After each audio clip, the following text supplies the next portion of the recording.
देश की सबसे बड़ी बैंक धोखाधड़ी में से एक पंजाब नेशनल बैंक घोटाले ने पूरे देश को हिलाकर रख दिया था। इस घोटाले के मुख्य आरोपी हैं हीरा कारोबारी मेहुल चोकसी और उसका भतीजा नीरव मोदी। मामला 2018 में सामने आया था, लेकिन इसकी शुरुआत बहुत पहले ही हो चुकी थी। इस वीडियो में हम आपको बताएंगे कि मेहुल चोकसी ने बैंक को कैसे ठगा, कौन कौन इसमें शामिल थे और यह सारा जाल कैसे बुना गया।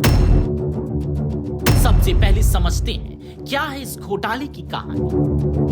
मेहुल चोकसी और उसकी कंपनी गीतांजलि जेम्स ने 2014 से 2017 के बीच पीएनबी की मुंबई स्थित ब्रांडी हाउस शाखा के कुछ अधिकारियों से मिली भगत कर लेटर ऑफ अंडरटेकिंग यानी कि LOU और foreign letter of credit FLC के जरिए विदेशों से कर्ज लिए। अब सवाल उठता है कि ये LOU और FLC क्या होते हैं। लेटर ऑफ अंडरटेकिंग LOU को ऐसे समझिए, मान लीजिए आप भारत में किसी बैंक के ग्राहक हैं और आपको विदेश में अपने बिजनेस के लिए पैसा उधार चाहिए, लेकिन विदेश का बैंक तभी उधार देगा जब कोई उसे गारंटी दे कि अगर आपने पैसा नहीं लौटाया तो वह बैंक भरपाई करेगा।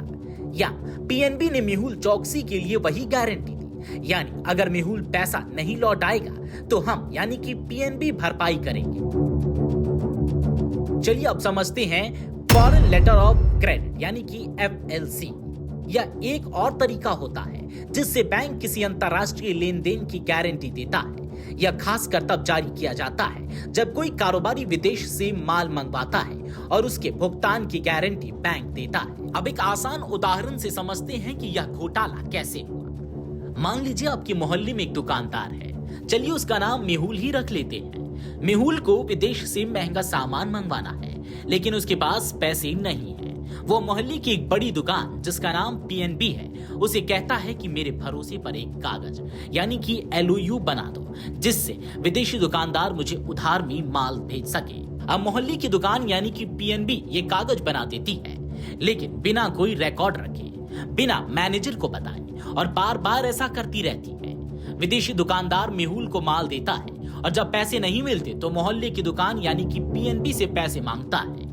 ऐसे करते करते मेहुल ने 165 LOU और 58 FLC जारी करवा लिए, जिससे 311 बार पैसा उठाया गया और बैंक को 6,334.97 करोड़ का नुकसान हुआ।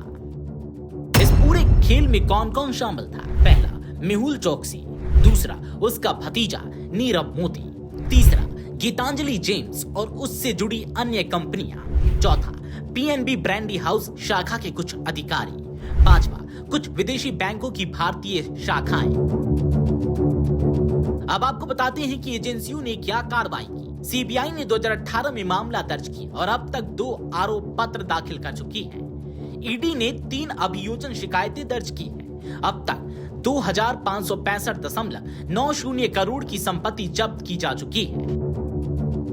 चलिए अब आपको बताते हैं कि बेल्जियम से प्रत्यर्पण की क्या स्थिति है। मेहुल चोकसी अब भारत से फरार है और बेल्जियम की नागरिकता का दावा करता है।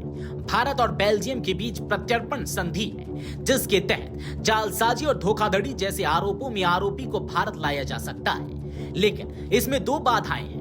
पहला, अगर आरोपित देश का नागरिक है तो वह देश उसे प्रत्यर्पित करने से मना कर सकता है। दूसरा, अपराध को दोनों देशों में कानून के तहत अपराध माना जाना चाहिए। मेहुल चोकसी ने बैंकिंग सिस्टम की कमजोरियों का फायदा उठाते हुए कुछ भ्रष्ट अधिकारियों से मिलकर एक ऐसा सिस्टम खड़ा किया जिससे बिना कागजाती सबूत के करोड़ों का कर्ज लिया गया और कभी लौटाया नहीं गया। इस घोटाले ने यह दिखा दिया कि अगर बैंकों में निगरानी या पारदर्शिता नहीं हो तो एक व्यक्ति देश की आर्थिक नींव को हिला सकता है। दिल्ली से नवोदय टाइम्स पंजाब केसरी के लिए आदर्श झा की रिपोर्ट।